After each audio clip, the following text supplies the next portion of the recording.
Perkenalkan, nama saya Radina Tasya Alfianti. Saya dari kelas Publik 2018 A1.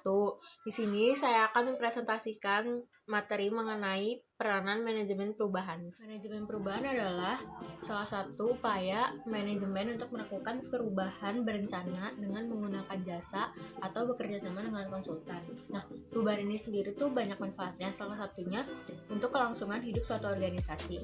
Karena jika di dalam satu organisasi tidak terdapat perubahan, maka dapat dipastikan usia organisasi tersebut tidak akan bertahan dengan lama. Konsep-konsep manajemen perubahan.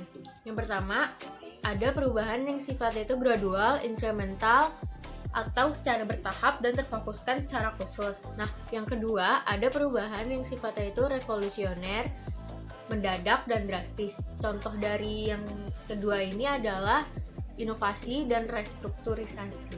Terdapat 3 tipe perubahan. Tipe yang pertama adalah perubahan rutin. Perubahan rutin adalah perubahan yang telah direncanakan dan dibangun melalui proses organisasi. Tipe yang kedua yaitu perubahan peningkatan, yaitu sistem yang mencangkup nilai atau keuntungan yang telah dicapai oleh organisasi.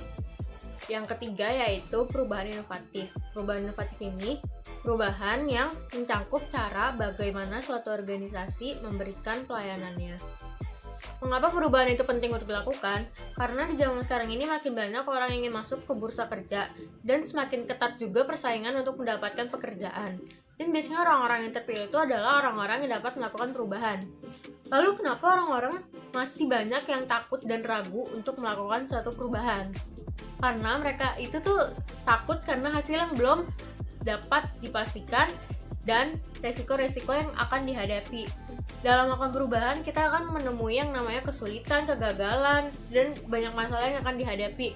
Namun semua itu adalah bagian dari perubahan itu sendiri.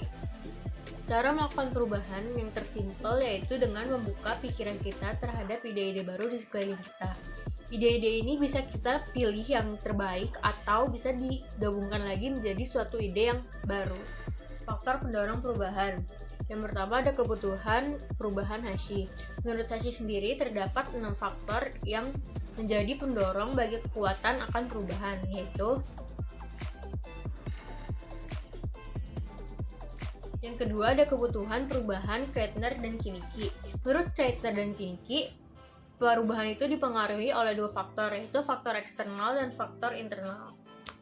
Yang ketiga ada kebutuhan perubahan Robbins. Robbins mengungkap terdapat 6 faktor yang menjadi kekuatan untuk melakukan perubahan. Yang pertama ada politik dunia, ada persaingan, ada kecenderungan sosial, terus ada kejutan ekonomi, teknologi, dan terakhir sifat tenaga kerja.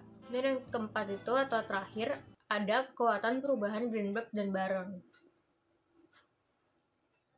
Sekian presentasi dari saya, kurang lebihnya mohon maaf dan terima kasih.